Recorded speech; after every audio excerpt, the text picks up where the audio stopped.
Good afternoon and good morning to those of you who are in Sweden. Welcome to the Swedish Embassy and the third installment in our webinar series on climate change. My name is Johan Hultqvist and I will be your MC for this webinar.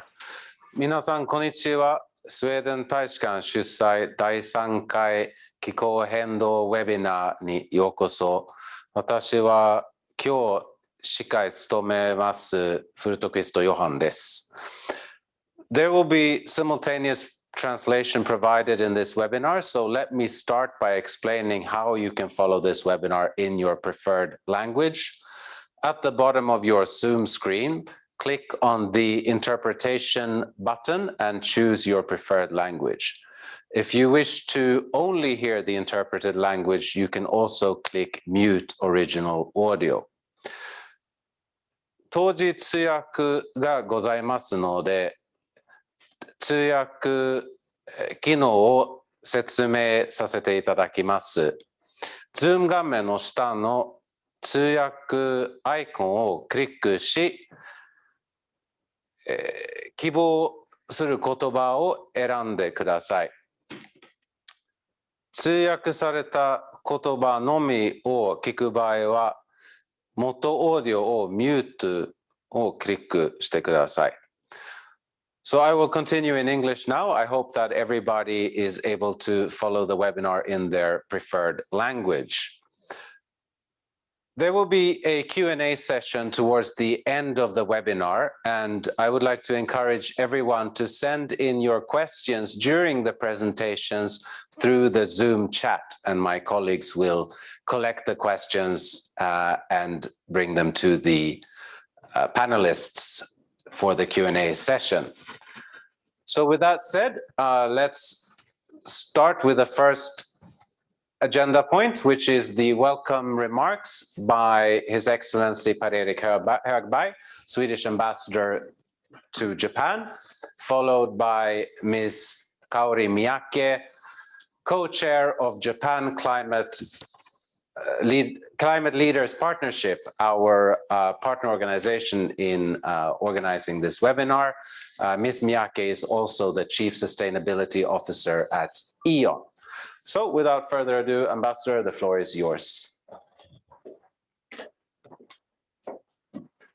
Good morning in Stockholm and good afternoon here in Tokyo. And as my dear colleague Johan said, a warm welcome to the Swedish Embassy here in Tokyo, Japan. We are very proud to be hosting today a third climate webinar. In my mind, there is no doubt that Sweden and Japan are key partners when it comes to working together in sustainability. And we are very proud to arrange this seminar today in partnership with Japan Climate Leaders Partnership, JCLP, and Miyake-san. A very warm welcome to you. Looking forward to listen to your insightful thoughts. Japan and EU, and especially Sweden and EU, we are, as I said, given partners in sustainability. And the Swedish government has and is continuing to welcome the increased ambitions by the Japanese government for its efforts when it comes to climate change. Now, Prime Minister Suga has been very clear of a new date in sight, 2050. And for Swedes and for people all over the world, I think Japan is a symbol and a role model. For all of us, we remember the Kyoto Protocol. This is where much started when it happened. And I think we have no other expectations than that Japan will continue to be and even step further in its role modeling in our move towards a greener and more sustainable world. Sweden, we aim to be the first fossil-free welfare state already in 2045, and my country is now in a very interesting and groundbreaking and historic transition. I'm also very happy to be joined today by Svante Axelsson, the National Coordinator of Fossil Free Sweden. Through this initiative, Fossil Free Sweden, Swedish industry has come together with 22 sectoral roadmaps for transition, and we will learn much more about that. Fossil Free Sweden is a showcase, a good example, and not least an inspiration both for government, for business, and also for individuals and consumers. And Mr. Axelsson, that we soon will hear, is for sure an inspiration himself. When I was studying in Uppsala in 1989-90, I actually had Mr. Axelsson as a teacher in green economics, and I remember still how much inspiration he gave to me and to my fellow classmates. Global industry accounts for 30% of global CO2 emissions. So it's obvious that needs to change, and it needs to change dramatically. For this purpose, Fossil Free Sweden is also working together with the initiative Lead It, the leadership group for industry transition. Started in 2019 when the Secretary General of the UN, Guterres, asked the Swedish Prime Minister and the Indian Prime Minister to take charge of this Lead It initiative in order to encourage governments and companies to work hard to deal with heavy industry emissions. And yesterday, I was actually seeing one of the key ministers in the Japanese government, and we're talking to him about the Swedish government's desire to see Japan joining Lead It. And I have great hopes that we will soon see Japan joining the Lead It initiative. Lead It works on steel, on cement, on heavy road and traffic. And I think we will see the sharing of experiences and know-how that will lead the world forward. 15 countries have joined, and you see big and key Swedish industries and companies such as Volvo, Scania, SSAB joining the Lead It initiative. One thing that strikes me is that also Heathrow Airport is a part of it. Of course, air traffic has a major role to play in this transition. So, a warm welcome to all of you, panelists, and not least everyone listening on our webinar today. And as was indicated, there will be Q&As, and you will also have a chance to write questions. And the most important thing, this seminar today, and all of you actively involved, are part of a continuation of this strong Japanese-Swedish partnership, also when it comes to climate and a sustainable future that we are all responsible for creating. Nice to see you here. Good morning, good afternoon. This will be a very interesting hours ahead. Arigato. Thank you, Ambassador, for those remarks. We will now move to invite Ms. Miyake-san to give her remarks. So Ms. Miyake, the floor is yours. ありがとうございます。JCLP の共同代表をしておりますイオンの三宅でございます。本日は、このような素晴らしい機会をいただきまして、御礼を申し上げます。Fossil Free Sweden は2015年から設立され、その頃から脱炭素化を業界の競争力の観点から企業主導で検討されてきたというふうに聞いております。本日は大変参考になる話をいろいろ聞かせていただけることを楽しみにしております。私から本セミナーの、メインパートナーを務めさせていただいております JCLP について簡単にご説明をさせていただきたいと思います。JCLP は、気候変動への危機感を共有した企業が、自らの脱炭素化、脱炭素ソリューションの提供、それに必要となる政策の提言の3つの柱を据え、カーボンニュートラルへの移行期、すなわち現在から近未来において社会から求められる企業を目指しております。2015年の、はい。ごめんなさい。JCLP は、2015年のパリ協定を契機に JCLP の会員は増え続けております。昨年の菅総理のカーボンニュートラル宣言もあり、多くの仲間の企業が加わっていただいております。現在 JCLP は、このスライドの上側にロゴのあります正会員31社と、下側にロゴのあります参助会員152社を合わせ、183社で活動をしております。主な活動を簡単に紹介します。まず、経営に影響を与える重要な最新動向を COP の視察ですとか、国内外の有識者との対話などを通じて研究をしております。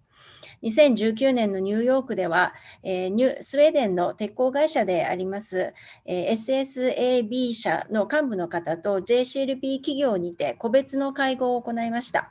その際、2026年までに水素を用いた鉄鋼生産を開始し、2045年までに全事業における脱炭素化を目指すとの目標をお聞きしました。脱炭素化が難しいとされる分野でも取り組みが始まっているということを実感し、とても刺激を受けたというふうに参加者は話しておりました。このような情報をもとに、自らの脱炭素化や脱炭素ビジネスの検討を行うとともに、それらの実施に必要となる政策提言について検討を行い、政府への提言ですとか対話、政府会議への参加などを行っております。この写真はですね、2017年の COP23、ボンで行われました COP23 での JCLP への企業の代表者のメンバーと、ご紹介するまでもありませんけど、真ん中に立ってらっしゃるのはクリスティーナ・フィゲレスさんでございます。パリ協定の立役者と言われている、当時の事務局長であった方ですが、この時の会談は大変印象深いものでした。フィゲレスさんからは、この問題にはまだ誰も答えを持ち合わせていないんだという謙虚な認識を持ちなさいと。これという絶対解が今明確にあるというわけではないと。そして意見が異なる相手も尊重した上で一緒に検討し、共通見解を持ち、対応を進めるリーダーシップを発揮するべきだというふうに話していらっしゃったのが大変印象的でした。その挑戦の過程での出会いとして、Fossil Free Swedenの取り組みについて本日お聞きできることをとても楽しみにしております。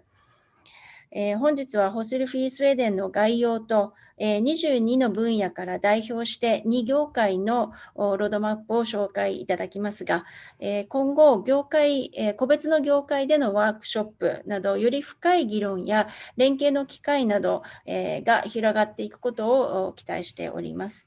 本ウェビナーが皆様にとって有意義なものとなりますようことを記念いたしまして挨拶に変えさせていただきます。ありがとうございます。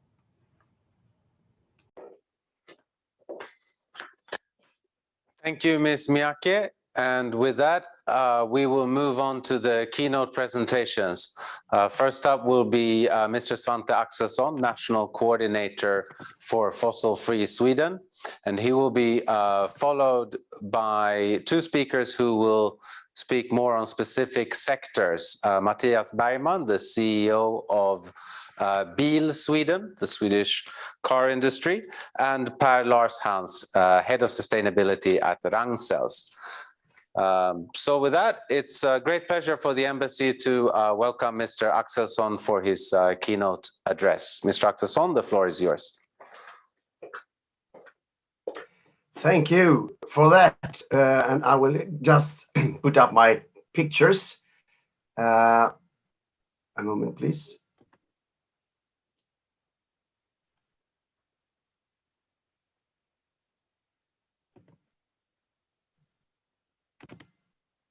Yes, here we go.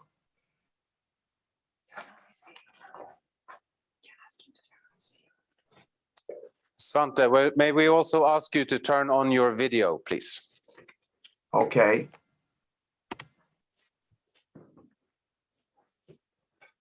So I just wonder here. There you are. We can see you now. And then. Yes, right. Here we go. Thank you for being invited to this interesting seminar. My name is Svante Axelsson. I'm National Coordinator for Fossil Free Sweden.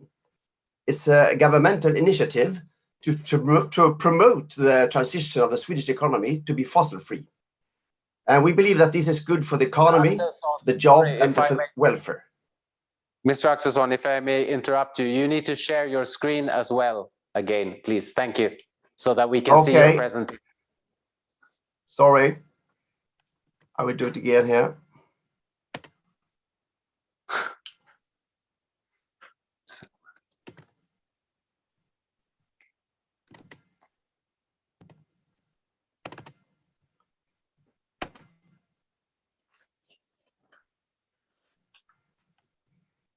Thank you. Can you see it now? Yes, thank you very much. Yes. As you heard, National Coordinator for Fossil Free Sweden, and Sweden want to be the first fossil-free welfare nation in the world. And I will come back to that later, why. But we see the opportunity now, and we see that the market is changing very fast. So we are in hurry, you can say, both because of the situation on the planet. I will not talk so much about the situation, but you know that the situation is acute, and the time on the planet is not 5 minutes to 12, it's 5 minutes past 12. So it's why we need to have a new language and new analyze to see the possibilities, not only the threats. And that's the mission from Sweden now, to see the possibilities of being fossil-free nations. And we also want to be a permanent exhibition for new technology, because we see that this transition also, as I mentioned, create jobs and also improve the exports, because we know that all countries want this new technology if we will manage the common challenge to be follow up the Paris agenda. Of course, there are you can say it's excellent. It's of course a challenge to transform the society, and we have winners and losers. And I think the history could be a good inspiration, and we have done this transition before. We can say we always do this transition every day, but the situation now is more rapid transition. And we know from the history that we have solved this problem before, when we have a lot of shipbuildings, for example. We share that to other industrial sectors. We got from agriculture society to industrial society. So I mean, Sweden, I know, have a good situation because we have a lot of trust.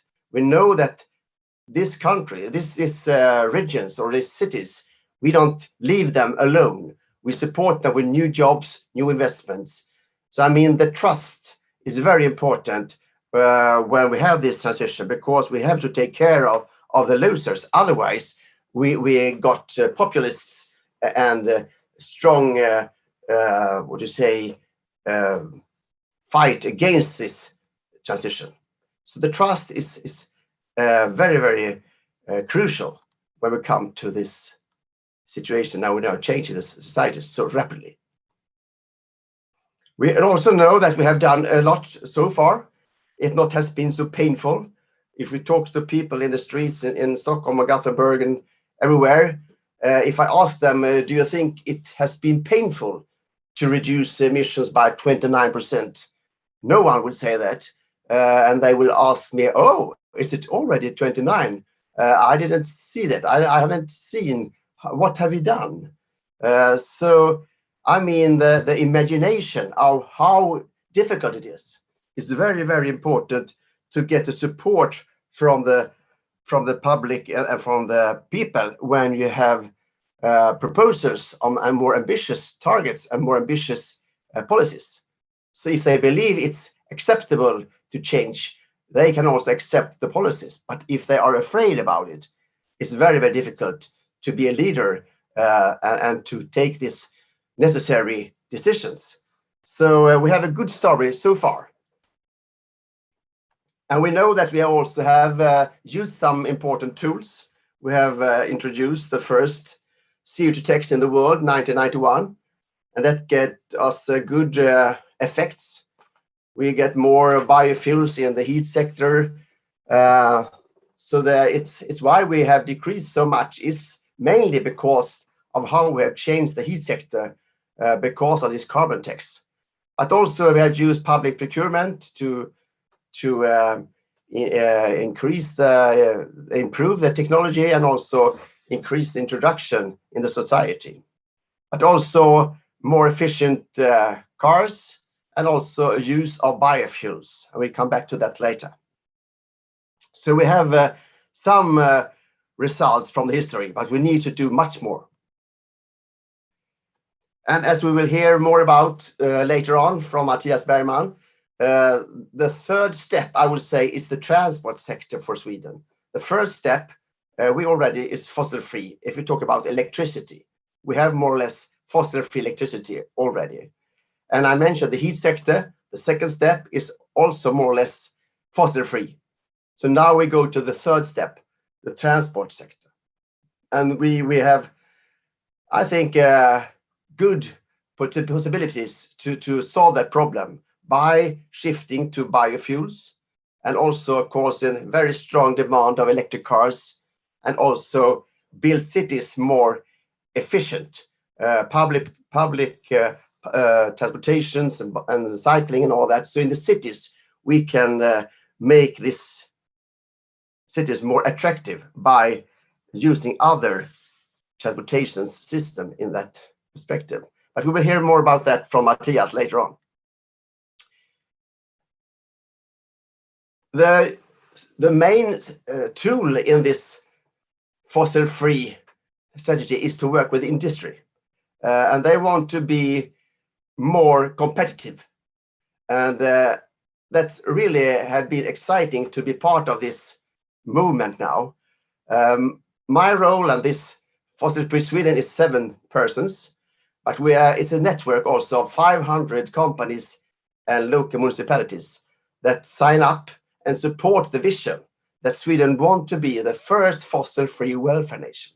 It's far away from the logic, as you heard from the UN negotiation process, that they talk about burden sharing, cost, and who will do the job, and all that, you know. We have changed that logic to see that it's good for the country. It's good to be first. And it's very, very impressive for me to see that we have so strong support for this vision, that we can increase our welfare by being fossil-free. We can increase our competitiveness by being fossil-free. And now we have to work together very closely by the state and the different industrial sectors. And my role is an independent role. I'm paid by the government, but the role is independent. And I'm running between industry sectors and the government and also all parties in the parliament. Because we often say that we need 2 for a tango, and I can say that perhaps we need a square dance because we have to work together. And I think that could be a successful tool in Japan and Sweden to work closely, the state and the industrial sectors. So now we have also very strong leaders, enablers that show that we believe that it's good for the companies.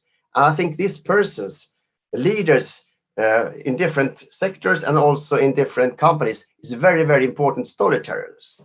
Because when people hear that SSAB and Scania and Volvo really believe that it's good for the job, for the export, if we speed up the tempo, people believe it's good for the country. So it's very, very good movement now, we can say, in Sweden.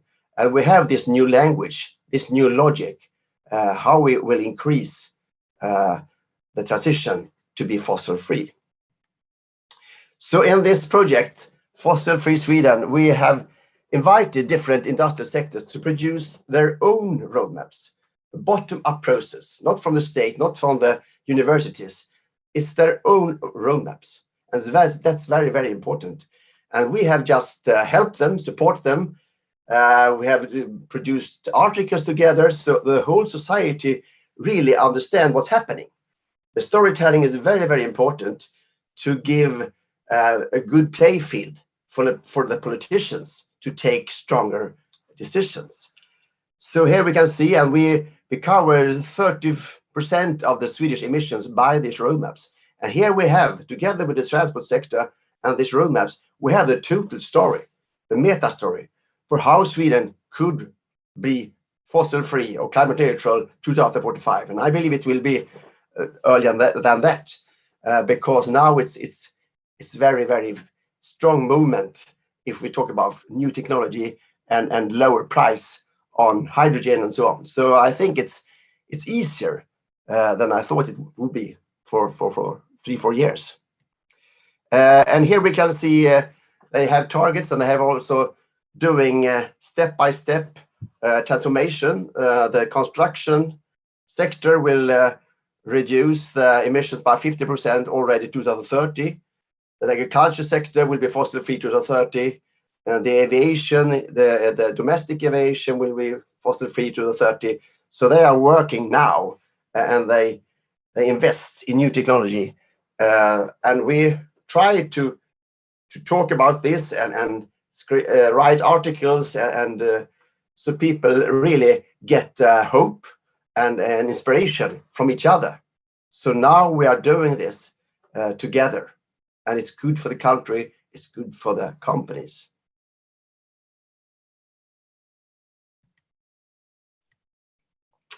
And as I mentioned, we produce these roadmaps, we give them to the government, and they are happy, as you see, because it's easier to be a politician if they have a strong support for stronger ambitions.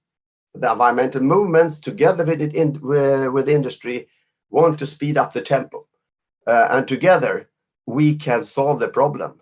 But just together, we can't solve it alone, and that's why we are so happy that we can collaborate and interact with each other, and show the other countries and give inspiration to other countries that it's good for the welfare if you speed up the tempo and want to be fossil free earlier than you thought it could be possible for you. And as I mentioned, this is a sort of a export strategy. If you want to be a model country, you can say, it's not only for us in Sweden, it's to show other countries that it's possible, but also speed up the tempo to spread out the new technology around the world. So now we talk about green industrial revolution in Sweden, and we have a lot of initiatives from the north to the south. And it's also very good to see that all regions could be part of the winners and be on the winning side. We talk about fossil-free iron in the north. We talk about fossil-free steel. We have this gigafactory of batteries. We talk about bio-CCS, production of ethanol. We talk about climate-neutral cement, circular textile, biorefineries, circulation of plastics, so plastic refineries, you can say, and also regions with strong implementation of electric heavy trucks. So this is the story now that people talk about this in Sweden and say, oh, now it's happening. It's fantastic. It's not easy, but we have the possibilities. And if we don't do this, we will lose job. We will not be part of the market if we don't do this transition. So that's a threat. We need to speed up to be part of the market, and the demand, as I said, is increasing very fast. And globally, it's of course easier every day when we can see the price of solar energy and even wind. And that's why also hydrogen is so popular around the world. It's of course by that electricity is going down, the price of electricity. And I know that you know this type of figures. And in Sweden, we use a lot of wind, and wind will be even bigger than nuclear power around 2024. So the wind industry is very, very strong, and we see the prices going down. And this is a crucial thing that we can get low prices on electricity, so we can also produce very cheap hydrogen. And finally, the the storytelling is very important. If don't people think that the world and the country and the life will be better if they are fossil free, it will be very difficult to get the support for strong decisions in a little country as Sweden. So here is a picture that you also can explain why it's very easy to live in Sweden, even if we have much more costly production of fossil-free steel. For example, if the steel production will be 25% more expensive, it's just 2 tires in cost if you compare it to when you buy a car. It's very, very little cost in the end for the consumer, even if it's rather tough competition for the steel producers. And the same, it talks about climate neutral cement. It could be like 35% more expensive, but it's only just 0.5% more expensive to build that house.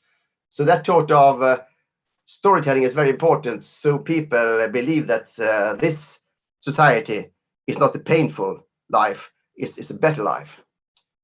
So that's the main experiences so far from this initiative, Fossil Free Sweden, and I'm impressed about what the industrial sectors have done and how they now believe in a new future and that they could increase their competitiveness by being fossil free. Thank you.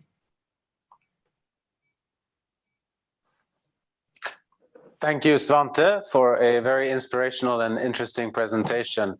Now, to hear more from a few of the sectors, industrial sectors in Sweden, we will start with welcoming Mr. Mattias Bergman, who is the CEO of Bil Sweden, to share some of the experiences from the transport sector.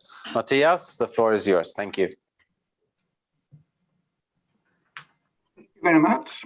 And I'm happy to be back in Tokyo. I actually were the commercial counselor at the Swedish Embassy for almost 5 years. So nice to be back.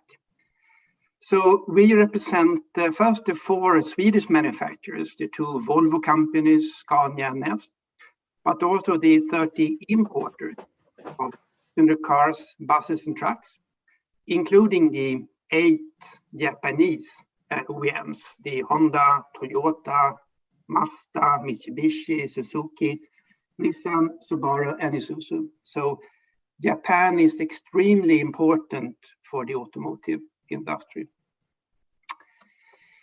If we look at the targets, we have first the Swedish national targets to reduce the CO2 emissions from transport sectors by 70% between 2010 and 2030. Those are one part of the challenge. But on top of that, we also have the EU emissions that will result in penalties if we are not achieving them. And we know that we cannot reach those targets with existing technologies. So this is the reason why we are changing. And we have 3 cornerstones in this transformation where electrification is the key. And electrification that will include also hydrogen. But we know that that will not be sufficient. We also need biofuels.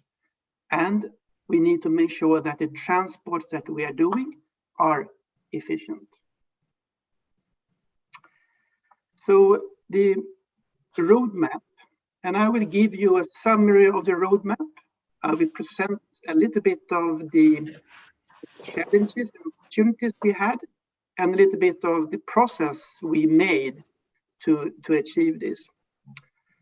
So we divided first our roadmap, one specific for passenger cars, and there you had 80% chargeable cars.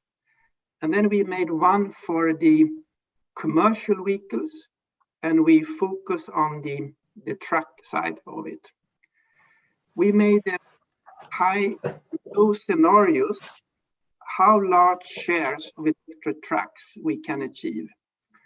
And until 2030, we believe that between 30 and 50% of all new trucks will be electric. But that said, it takes time to change the full fleet.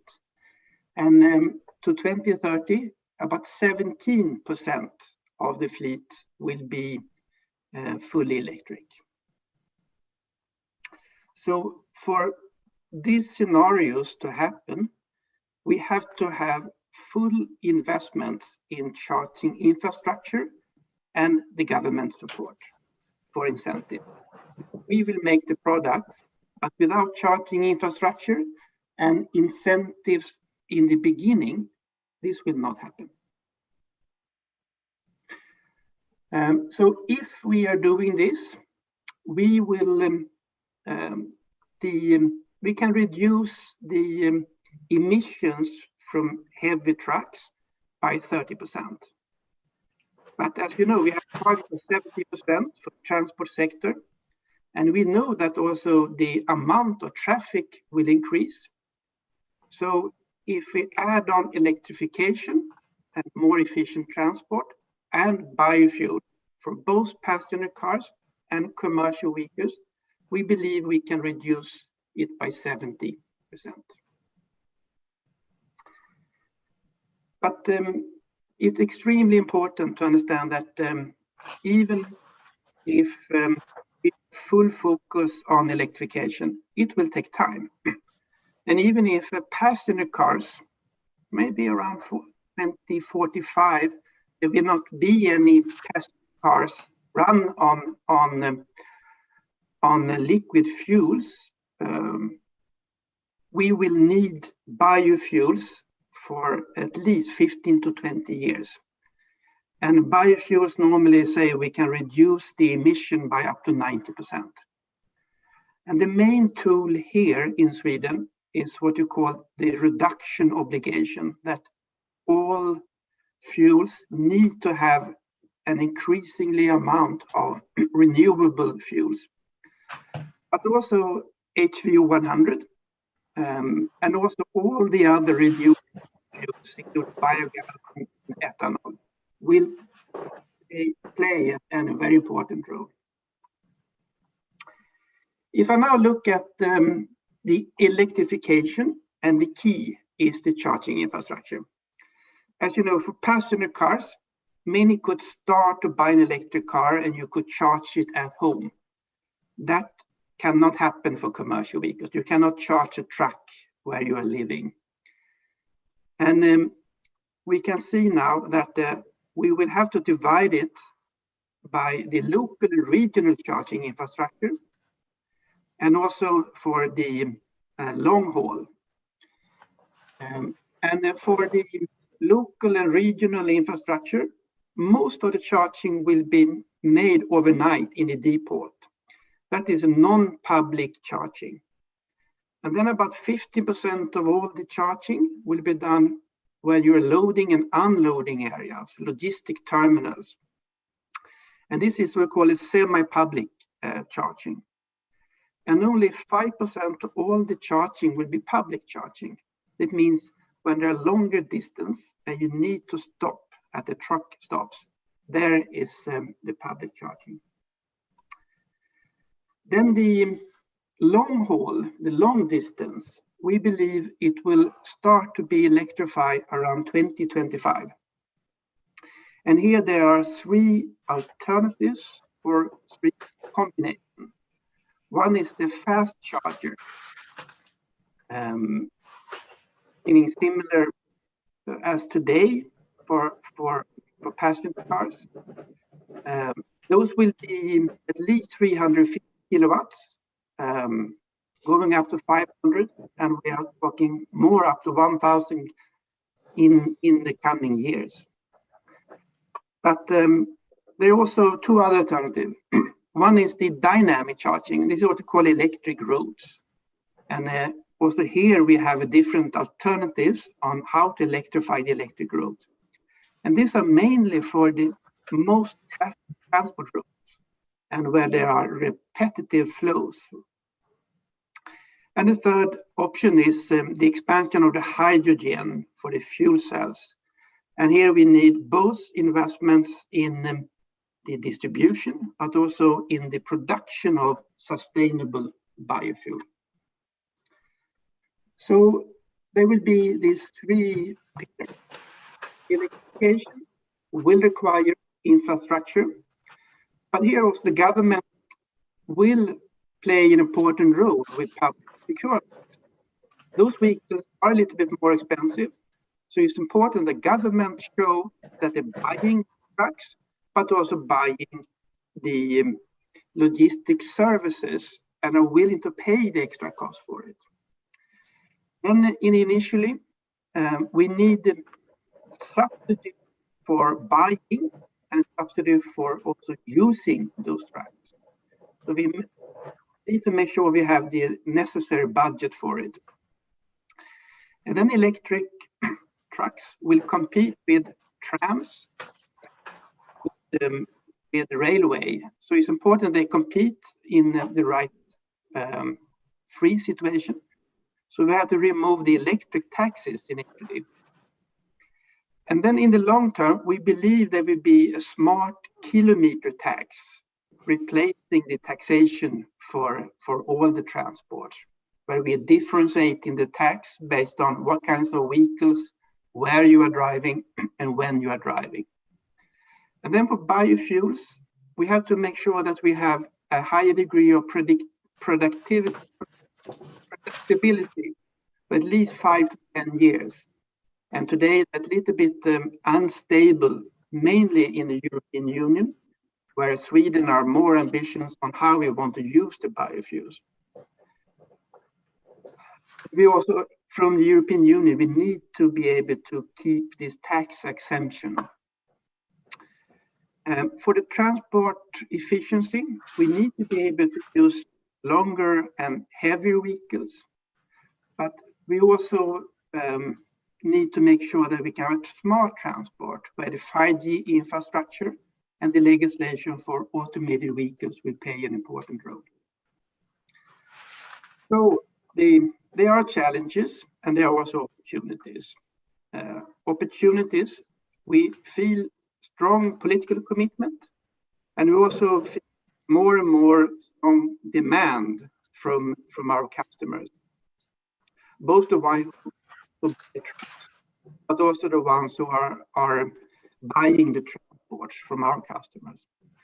But the challenges are mainly, I would say, on the EU regulations that are not so clear on the long-term sustainability on the biofuels.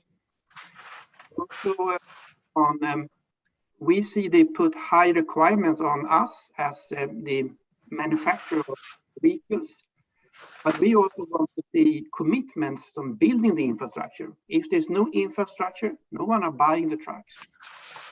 But also the state aid is important to making sure that at least 50% of the cost initially can be paid by the government on the infrastructure and also support on buying the vehicles. We see challenges within the Swedish government. Svante and his team do an excellent job, but the government is divided between different ministries, where and those ministries are controlled by different. So even if we see a good commitment to building infrastructure, some decisions on the subsidies are not coming in the form that we from the industry want. And those are important to build the foundation for TCO, the total cost of ownership. Passenger car can buy a passenger car because they want to make it good for environment, or if it's cool, or to build their own personal brands. But professional buyers do it because they also see it makes sense from financial point of view. And here, the initial subsidies play an important role. So last, our process, we started with the targets from the Swedish and the EU level. And we started with member dialogues with our 30 members, interviews on the individual basis, on what kinds of products do they have, how is the rollout, what do they see as the challenges. And then we made joint workshops. And here was a lot of negotiations because our members have different products. So we have to agree on what we can are good for all the members. And we also need to coordinate with other related industries, like the fuel industries and also the transport buyers. And Svante and his team, they played an important role to also support and help us to how we would package this so the government to be able to implement it. And then, of course, we had a very close dialogue with the government. So I believe we are now continuing. We have presented the plans, and now we are working with our members and the government. So thank you very much. Thank you, Matthias, and it's very nice to have you back here in Tokyo, albeit virtually this time. And for our final presentation before the Q&A, we will turn to Mr. Per Larshans of a very interesting Swedish company, Ragn-Sells, who will talk more about the recycling industry. So, Mr. Larshans, the floor is yours. Thank you so much, and it's a great honor to be back in Japan as well. I agree with Matthias. Besides my work at Ragn-Sells, I also hold several governmental appointments, but also on an international level. I would like to stress the appointment at the Ministry of Industry in Sweden, where I'm a member of the government's Innovation Partnership Program, with the aim for supporting the government how Sweden can have fossil-free industry already by 2045. Ragn-Sells as a company, who are we then? We have been a transport company when we transported goods and people with horses in 1881. That was the starting point of the company. And from 1881, in 1960s, we became a waste management company. Today, we're a recycler in the liner economy. And the problem is that when we now look into the future, we understand that in a future economy, in a circular economy to come, there's no waste and there's no place for a waste management company. So therefore, in 2015, we understood that we need to understand what our future role will be. And that will be as a raw material producer and a detoxifier in the circular economy. In the bottom, you see some of the future, how we will recirculate on element level important elements.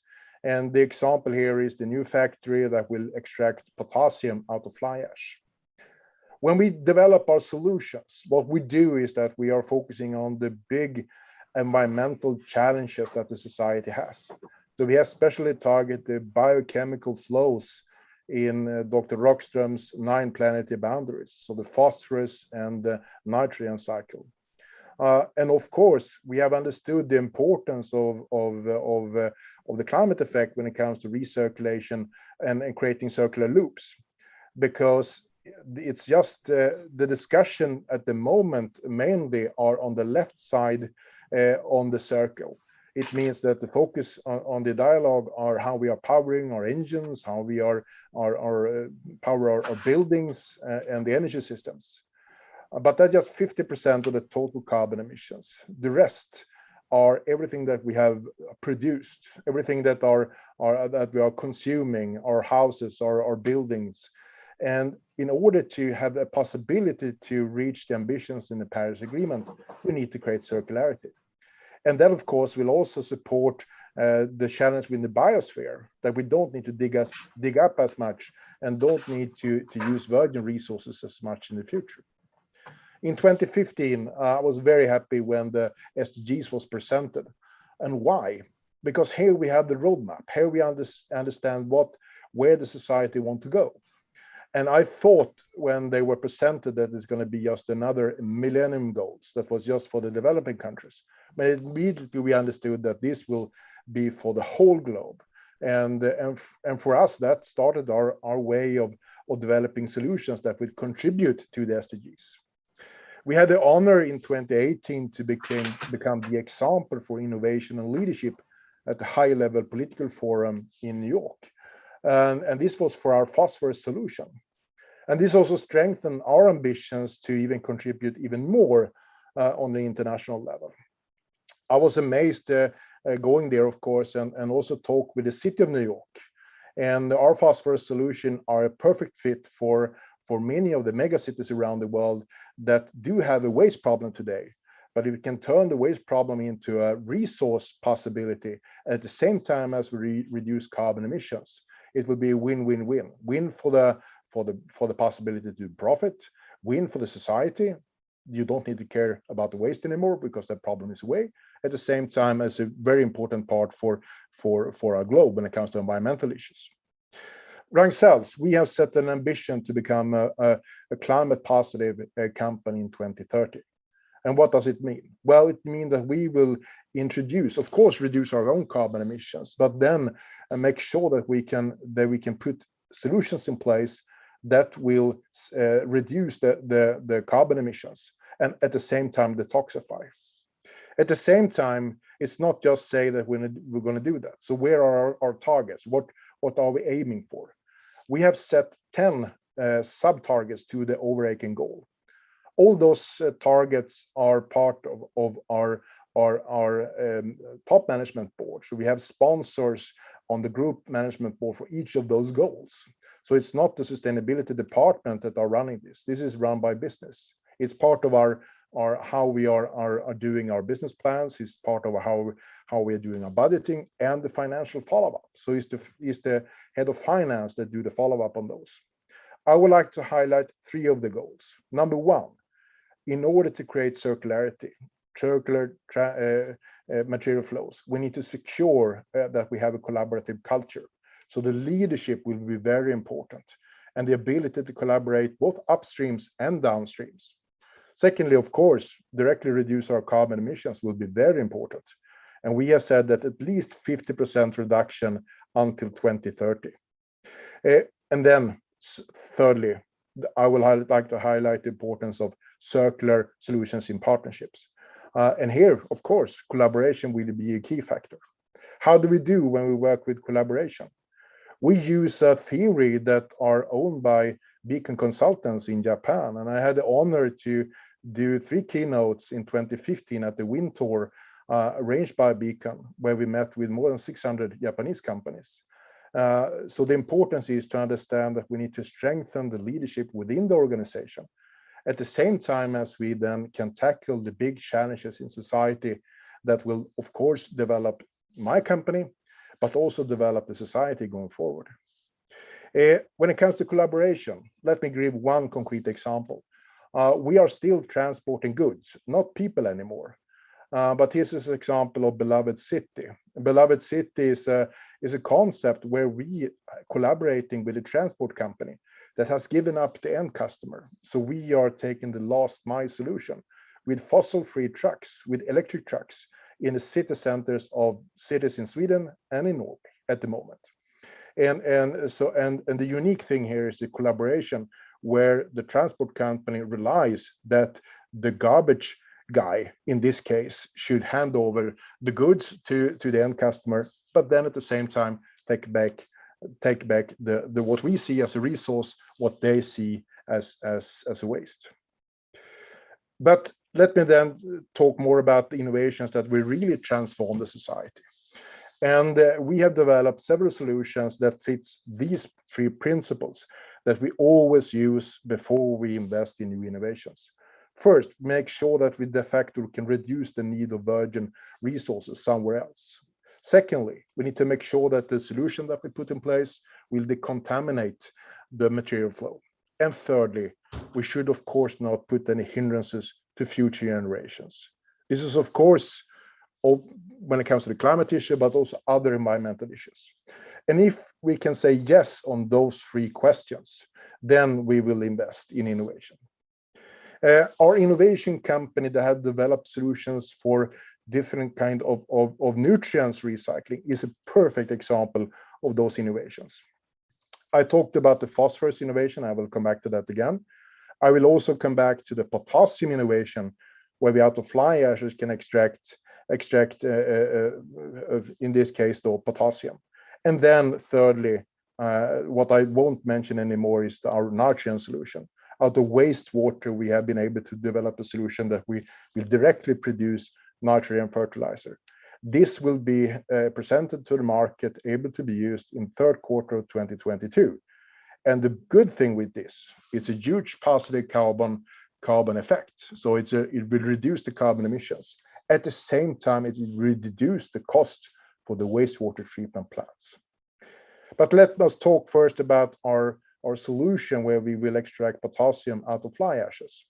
And here I'm very honored to say that we are collaborating with Hitachi, SUSE and Innova that are setting up now the first plant together with us in Stockholm.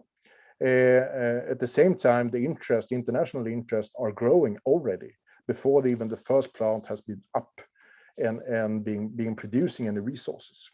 We have been given grant from the Swedish EPA, so it's confirmed that this is a climate positive process that will deliver more positive outcome. So the question, what will we then produce? Here you have an example how we are using, when after incineration of waste that can't be recycled, the only way to do with the leftover, the ashes today, are landfill. But we would like to stop that. What we like to do is that we will be able to separate everything that is very good in the resources. And 20% of the content in the fly ashes are commercial salts, like potassium.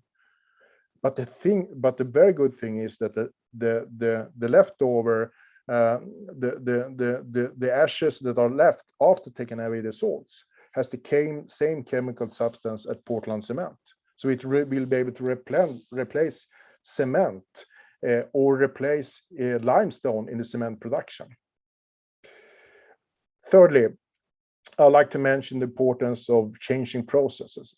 And this is a part of my appointment at the Ministry of Industry in Sweden, where we have come with recommendations how wastewater treatment plants will become resource treatment plants in the future, producing phosphorus and producing nitrogen at the same time. It has also been handed over to United Nations Economic Commission for Europe, where UNTV did broadcast the handover. And these concrete policy recommendations, how we can transform what is today a linear process into becoming a positive process producing resources.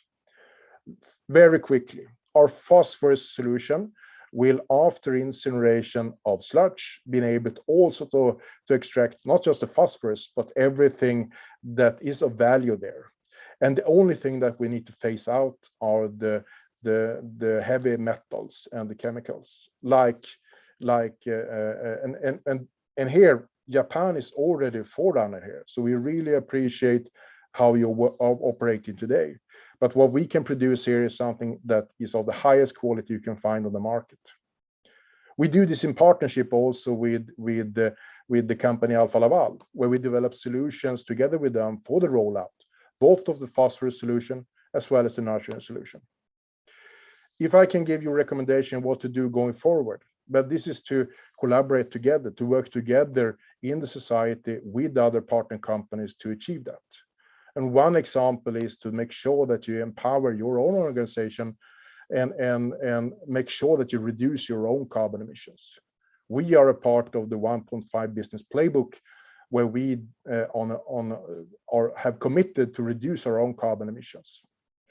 And thirdly, if I'm going to give just one final tip, is the way how we can collaborate on a global level together with us. And here we have a collaboration with We Don't Have Time and the company Ericsson, where we'll run the climate agenda, the circular climate agenda, as part of the new Climate Week. And here I invite also companies from Japan to take part in our quest for a fossil-free future. Thank you so much.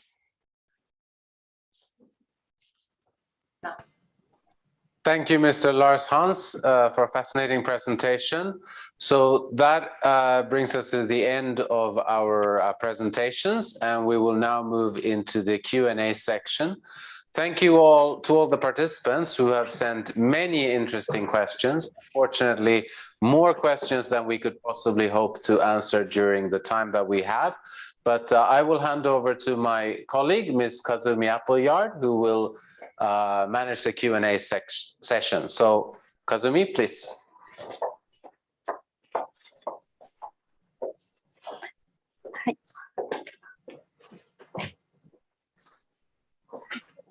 はい、皆様から、たくさん質問が来ております。こちらでピックアップしたものをちょっと紹介したいと思います。まず最初にレジストレーションの時にしていただいている質問でいい質問がありましたので、そちらから先に紹介させていただきます。まず、脱炭素の過程でやむなく失業してしまう産業の人々はどのように保護していくのかについて、これはスバンテさんだと思いますので、スバンテさんお願いします。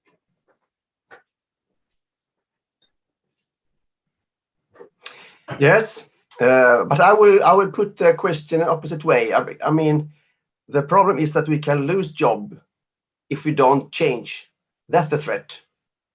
So that's the signal from the industry. We need to change very fast to fossil free. Otherwise, we lose jobs in the whole country. We don't see so much of the losers, but some of them, of course, we have.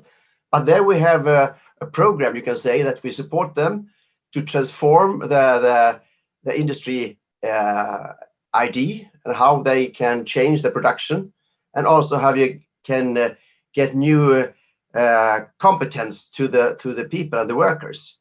So we try to transform the industry so they can be part of the future and the new market. And as I said before, we have a lot of trust in that perspective. So people know that if there are big losers in some regions, they will get new investments. But the main strategy is to transform the industry so that will not be a loser.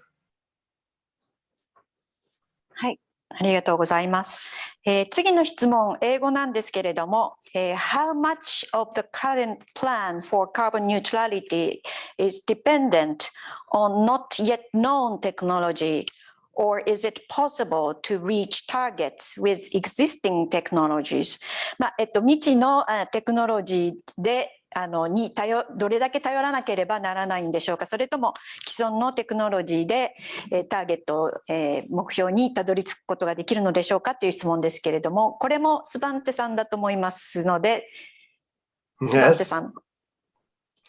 I would say that if we talk about green steel and climate neutral cement and electric cars and plastic refineries and so on, we have the technology. It's already proved. And that is work. So the challenge is to finance this transformation and to scale up the technology. And that's why we have pilots and demonstrations, but the industry themselves, they don't hesitate about the technology. So we have already the solutions. And in many times, it's also we have the demand side already there. はい。それでは次、オートモビルインダストリーについてですから、マティアスさんになるかと思います。Question about the automobile industry. I visited Göteborg more than 10 years ago, where I learned that authority restricted the usage of biomaterial derived from forests, leaf fallen trunks, etc. for regional heating system in order to secure the ecosystem function. It illustrates the limitation of biofuel, even if it comes from local areas. How does the industry address this difficulty of not relying too much on nature? I can say in Sweden on a regional basis, the municipalities have invested in their biofuels plants with local supply. The challenge is that we need more than are produced in. So for VO 100, we consume about 70% of the global HVO 100. So how we are addressing is to try to be clear on what is our roadmaps, how much will we need during different time periods, and also making sure that the government and EU are supporting those industries to make their investments. And important here is that during some years, they will be for passenger cars, and then for trucks, and then moving on to ships and aviation and industrial use. So it's a transformation that the fuel industry are standing behind, because they know that otherwise they will lose out. So they are transforming as well.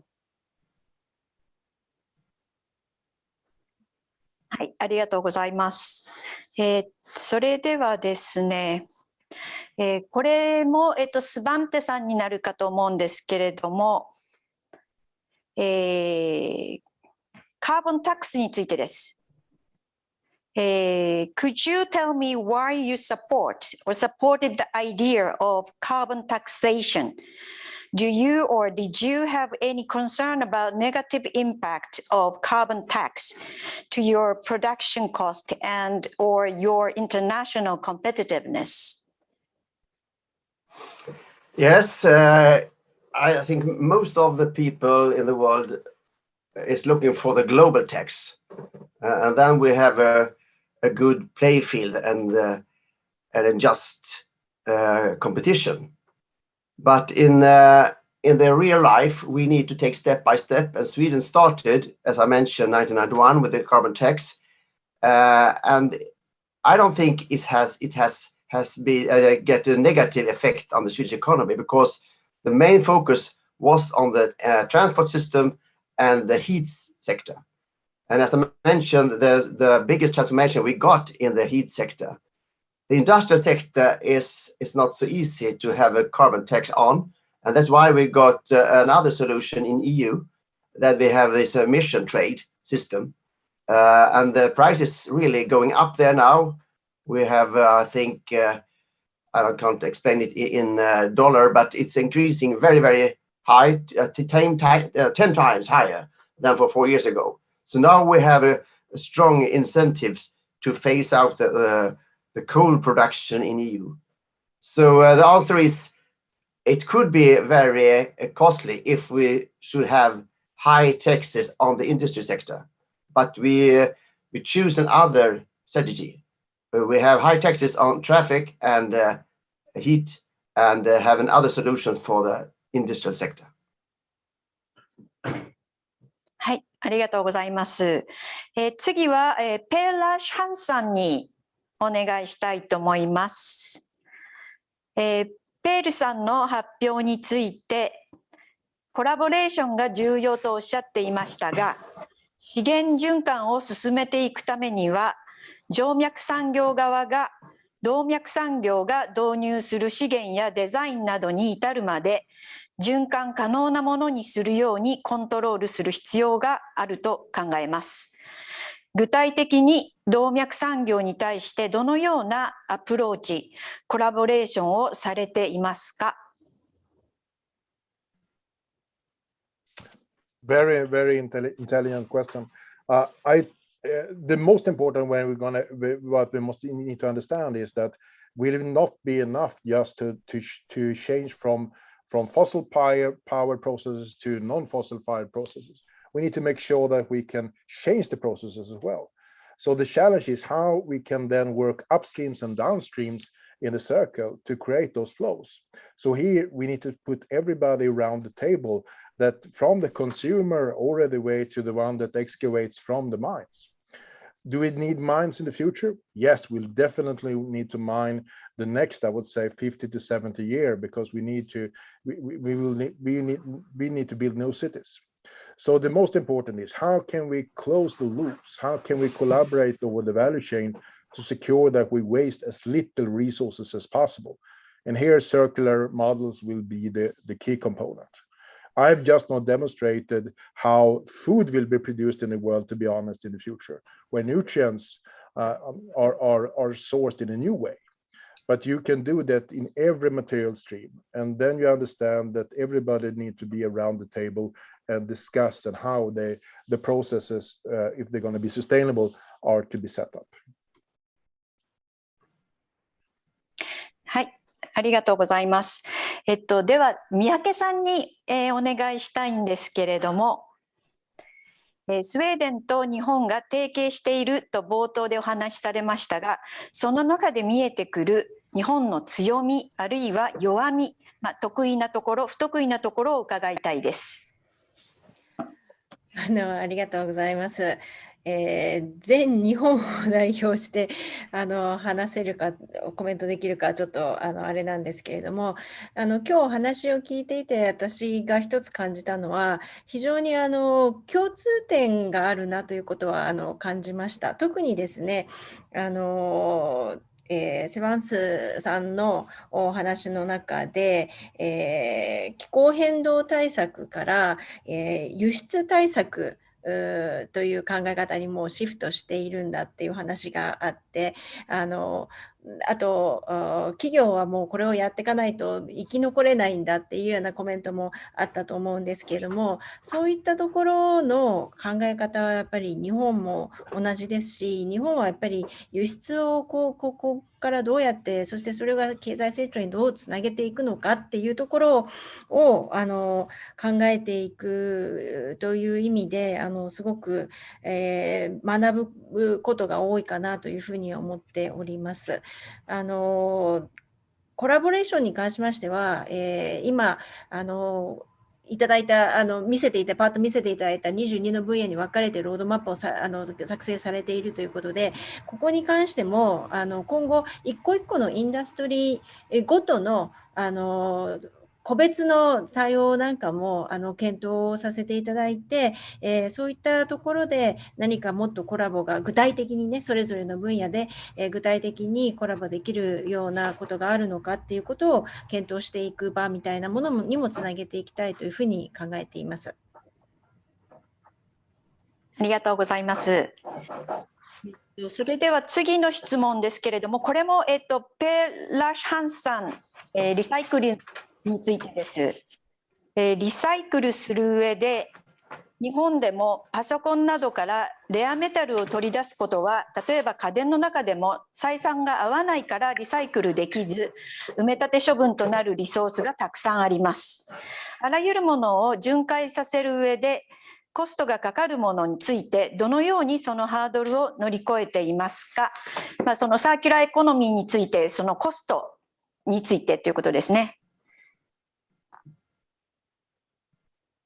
But the cost will be much higher if you can secure the resources for future generations, and the cost will increase over time.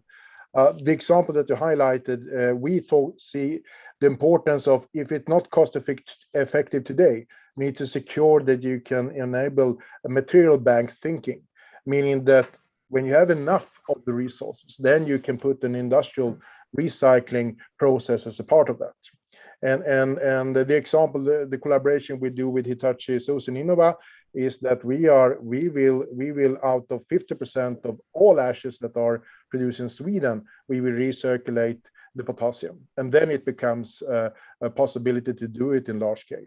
And you can do this in each and every material. So you must see it out of the system perspective and secure that you don't waste the resources. And if it's not feasible today to do it economically, make sure that you put processes in place where you can store the material in a secure location so it can be excavated later. And that will be very important. But the most important, of course, make sure that you have processes in place where you can reuse the material over and over again. And here you have the design phase and things like that. But when it becomes waste, make sure that you don't waste the resources. Store them for future excavation.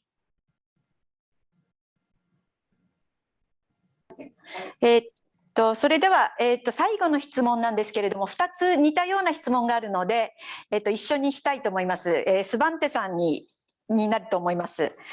30年以上前から排出の削減減少と GDP の成長の両立のグラフはとても説得的です。本当にすごいです。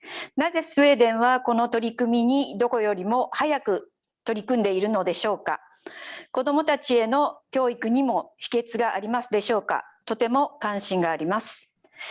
もう一つ似たようなものなんですけれども、産業界の動きを支持する国民の意識を高める上で、どんなことがスウェーデンでは大きな力になっていますか。教育、メディア、いろいろな多面的な取り組みが必要だと思いますが、成功事例など教えてください。こういったスウェーデンの排出削減に対する取り組みへの、国民の意識、国民のサポートということですね。これをどのように醸成しているのかということですね。お願いします。Yes, thank you. I start with the second one. If we talk about this industrial transformation, I think the main support is coming from the Paris Agreement. And that make it easier for all companies to realize what would be the future. And they realize that everyone wants to buy fossil-free products before 2045. So that's the most important decisions in the world to make this story possible. And the other step is, of course, a strong agreement in the Swedish Parliament and even in EU to have an ambitious target and objectives for reduction emissions. Especially for Swedish companies, it's very important that we have a strong agreement between parties from the blue to red, so that the risk will be lower with a type of situation. The third perspective is that industries in Sweden see that if we want to compete on the global market, we will increase the value of the products. We can't compete with low prices. We can compete with higher value. And in that perspective, it's natural also to take a step into to be one of the first fossil-free steel production, for example. The main task for the state is to reduce risks. And they can reduce risk in many ways. Not only to pay money to the industry, to be clear about the targets, to sector targets, and to also be strong in the public procurement is some tools.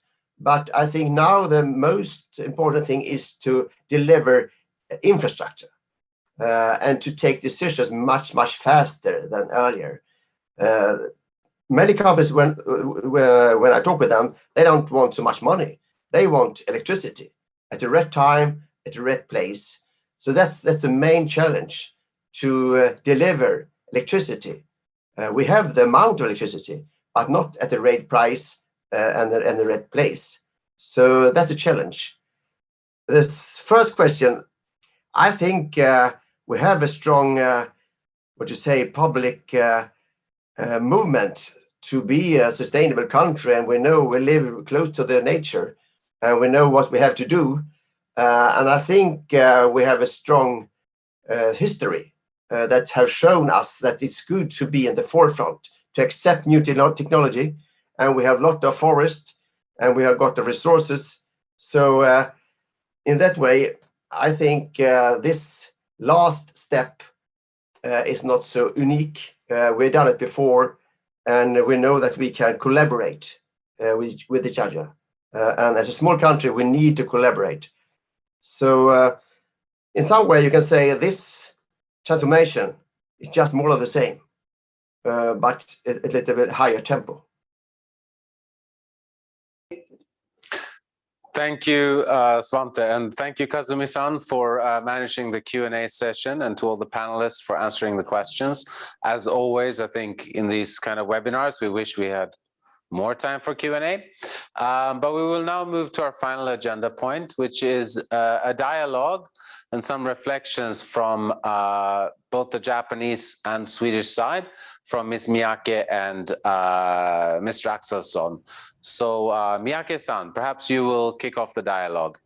お願いします。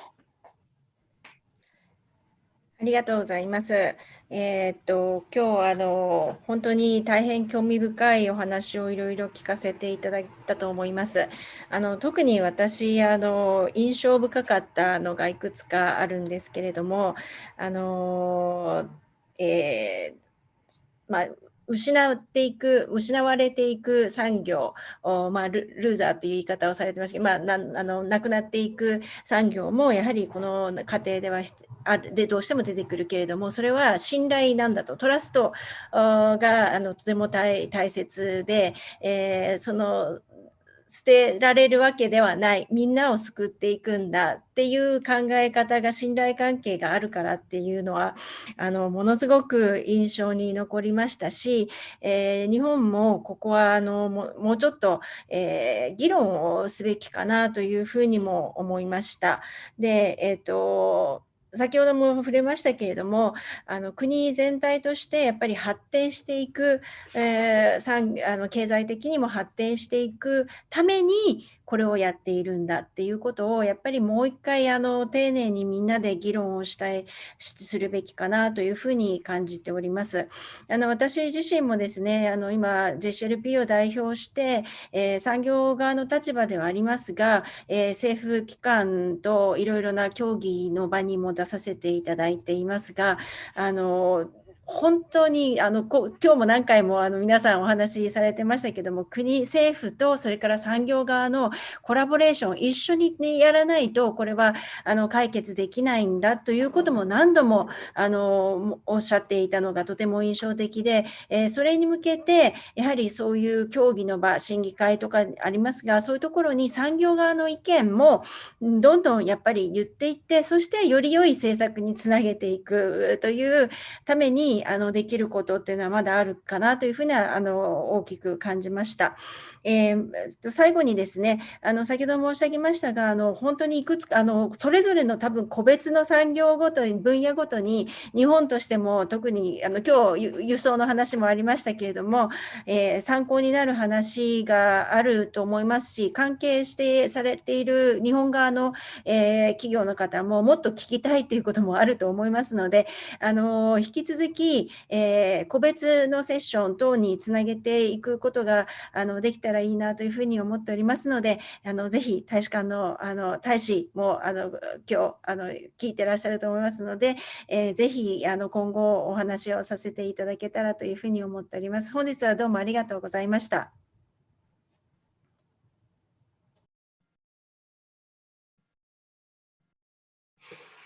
Yes, thanks for that comments. Nice to listen to your analysis, and I support what you said because I think the power from the industrial leaders is crucial.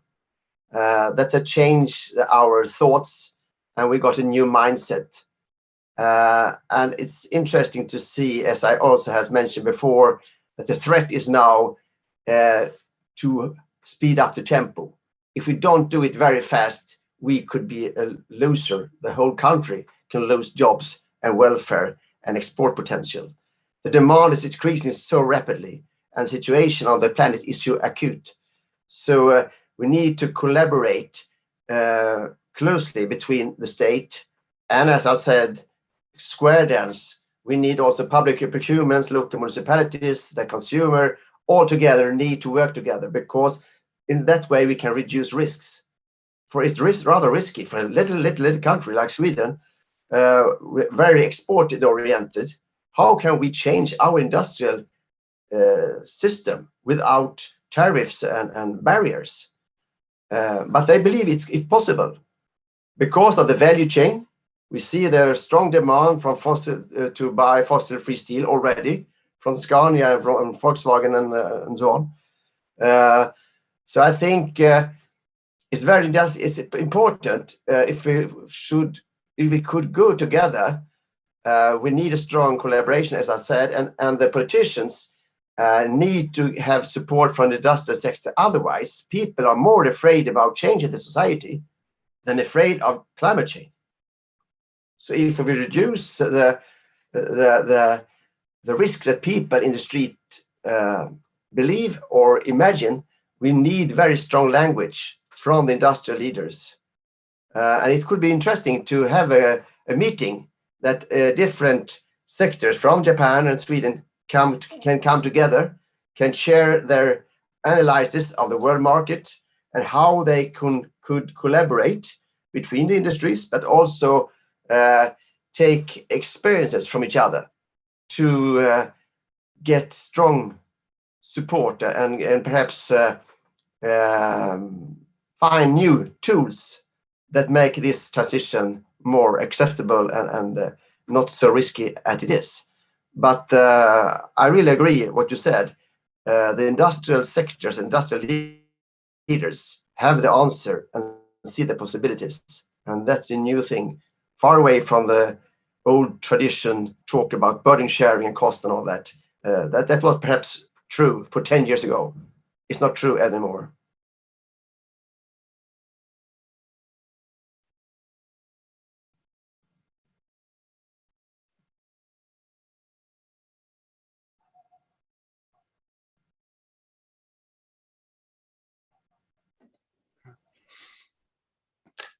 Miyake-san, do you have any final comment?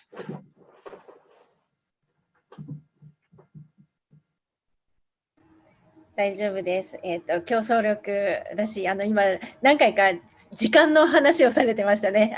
急がなければいけないんだっていう思いがすごく伝わってきて、日本もやっぱりもうちょっと頑張んなきゃいけないなっていうふうに思いました。産業界のリーダーとして、多分今日ここで聞かれている方々皆さんそうだと思いますので、その思いを新たに、日本をリードして、引っ張っていけたらというふうに思います。Indeed. Thank you very much. With that, we've come to the end of today's webinar. I would like to thank everybody who joined and listened in today and for all the great questions. I hope now that we can find ways forward for companies in both our countries and corporate sectors to work together and to start dialogues around how we can move towards the fossil-free or the carbon-neutral societies that our respective governments envision. Also, of course, a special thank you to all the speakers or panelists and to all my colleagues at the embassy who made this event possible. So with that, I hope to see you all at future events at the embassy, and I wish everybody a very nice weekend. Thank you very much, and goodbye from the embassy. どうもありがとうございました。